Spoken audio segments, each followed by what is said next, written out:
Assalamualaikum warahmatullahi wabarakatuh. Kembali lagi di layar kaca Kang Ma'ruf.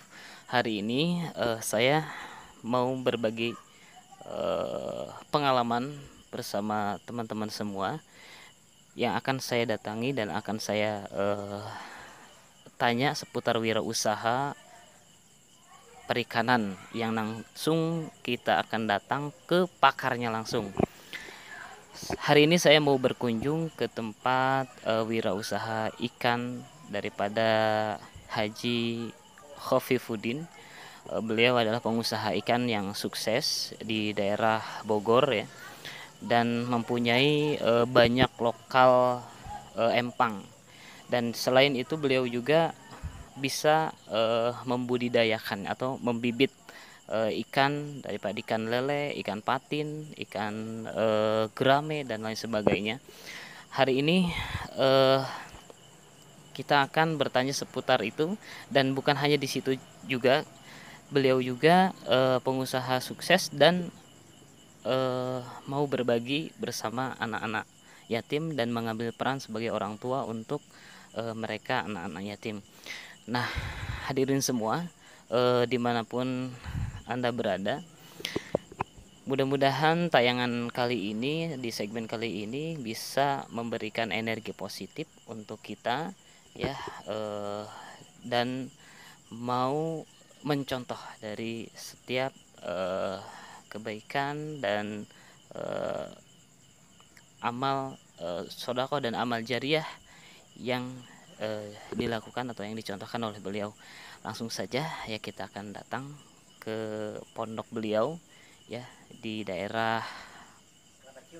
Kemang ya, Kemang Bogor, Desa Kelapa, Desa Pondok Udik ya. Baik, langsung kita ke sana.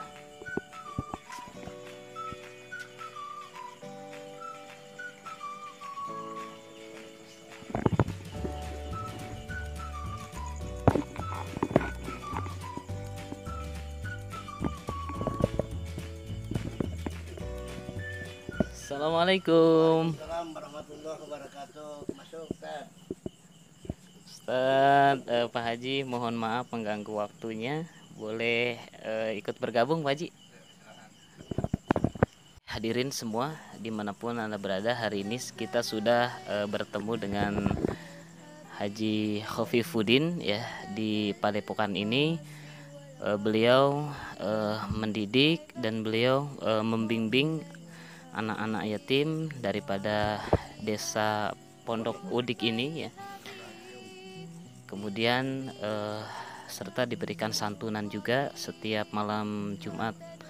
Setiap malam Jumat diadakan pengajian dan bimbingan. Untuk pengajiannya langsung dibimbing oleh Kiai Haji Asmawi Widodo yang sudah tidak asing lagi di pandangan kita ya, yang selalu memberikan materi-materi Al-Qur'an, dan beliau pun mendidik anak-anak yatim di desa ini untuk menjadi imam masjid dan imam musola, dan serta sebagai kori-kori handal untuk tanah air kita Indonesia ini.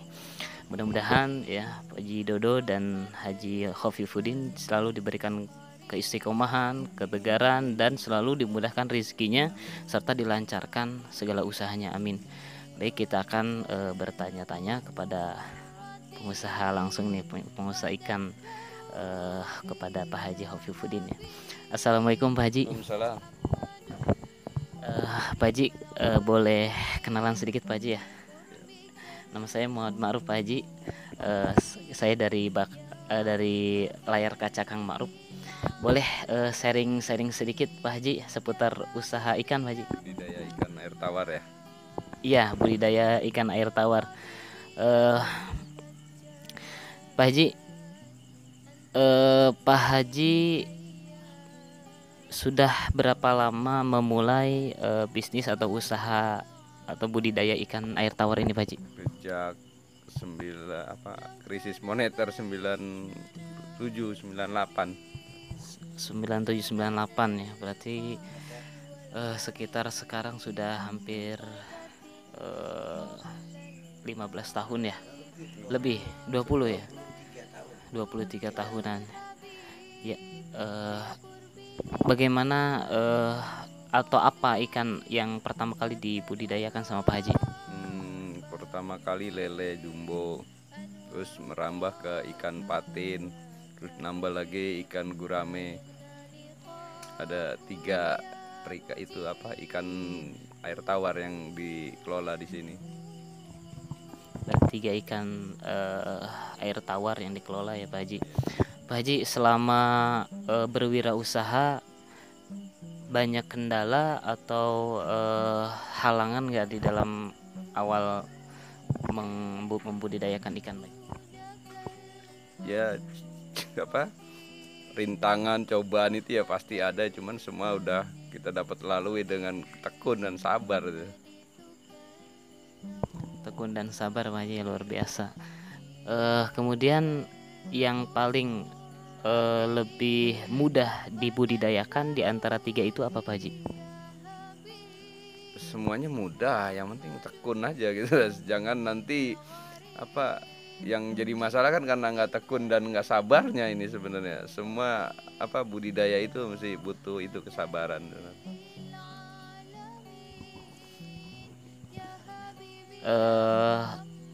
Berapa lokal yang Pak Haji kelola pada waktu itu Pak Haji?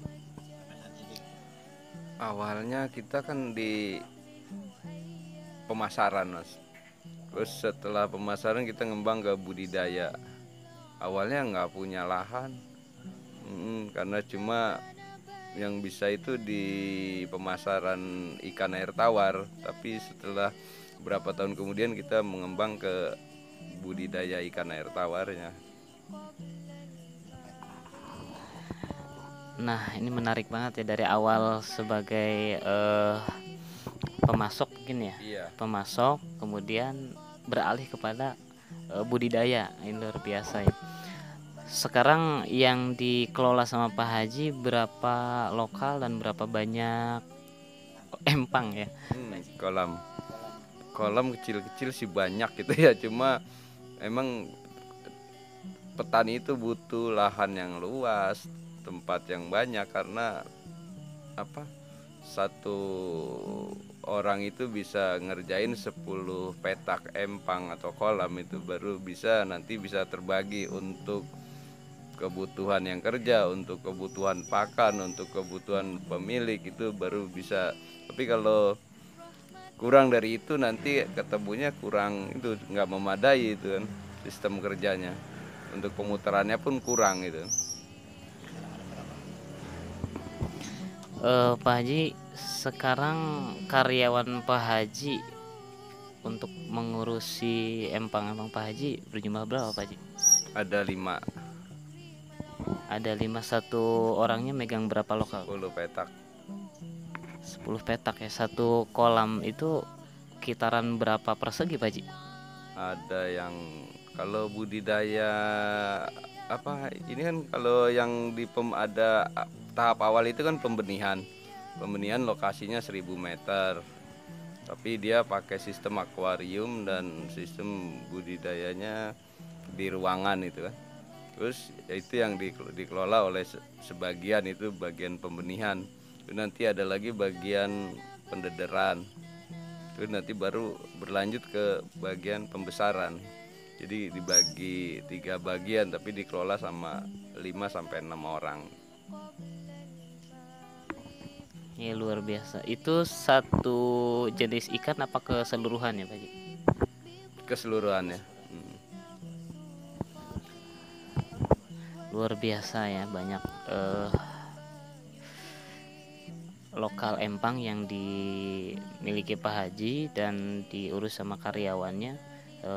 Kira-kira sekarang jumlah lokal itu berapa, ini keseluruhannya berapa luas Pak Haji? Kalau luasnya sih kita gak hitung itu ya. Cuma yang penting ada berapa kolam. Satu orang itu masih bisa 10 petak masih bisa. Masih biasa, luar biasa. Ada 6 karyawan aja udah ketahuan 60 ya. Belum lagi nih yang di sekitar pondok ini. Mungkin sekitar sampai 1000 meter juga ini ya. Nanti kita akan lihat-lihat ya. meskipun malam tidak apa-apa ya hadirin. Kemudian Pak Haji, eh, setelah sukses di budidaya ikan, Pak Haji juga ngebangun masjid ya, musola. Iya, kita bangun bersama tempat-tempat ibadah, lingkungan, ajak terutama ya kita bangun lingkungan sih, dari pendidikan, ajak ibadahnya.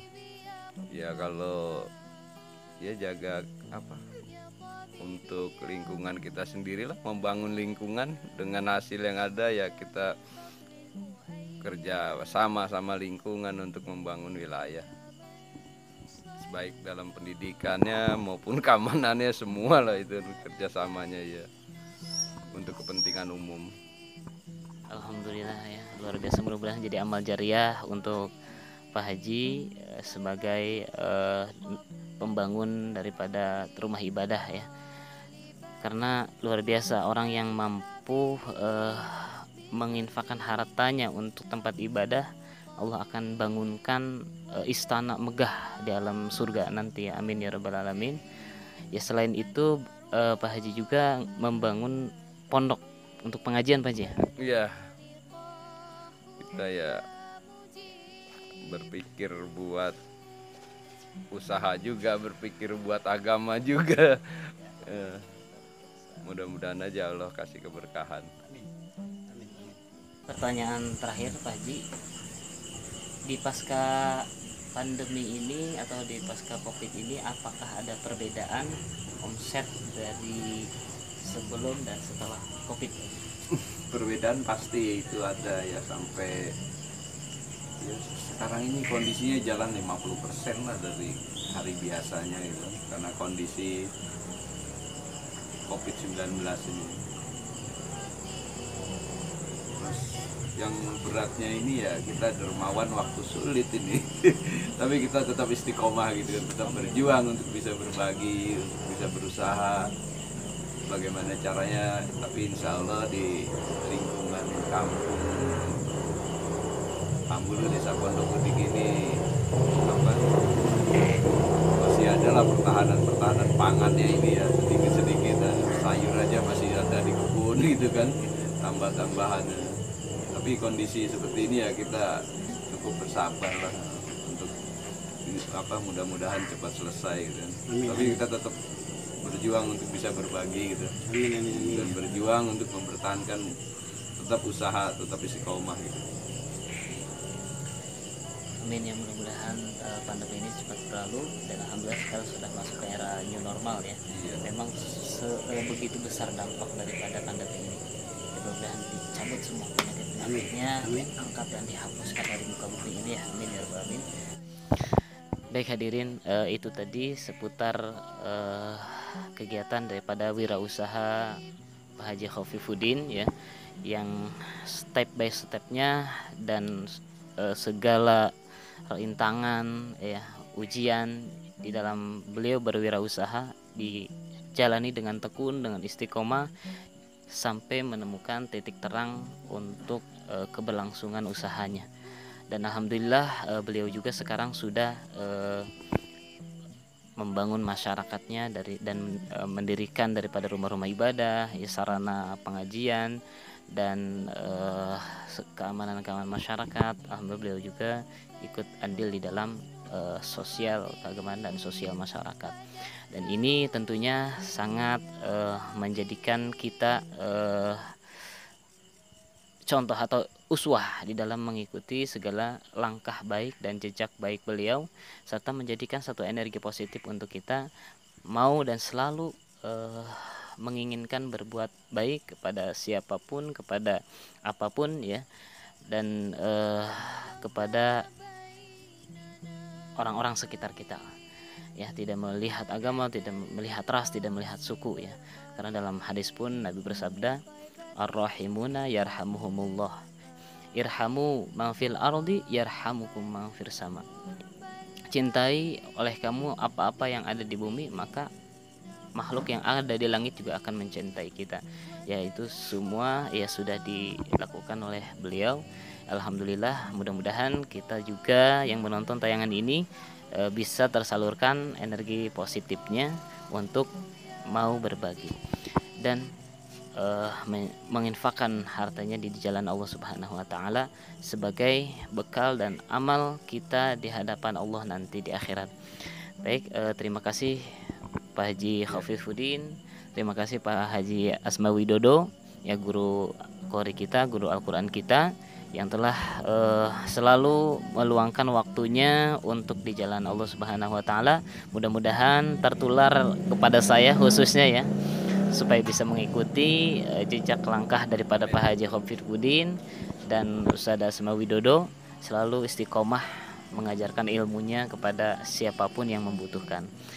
Baik, cukup sekian pertemuan kali ini ya, mudah-mudahan ada manfaatnya. Dan jika teman-teman berkenan, silahkan untuk klik like, komen, dan subscribe. Akhirul kalam, Allahumma fiqil. Assalamualaikum warahmatullahi wabarakatuh.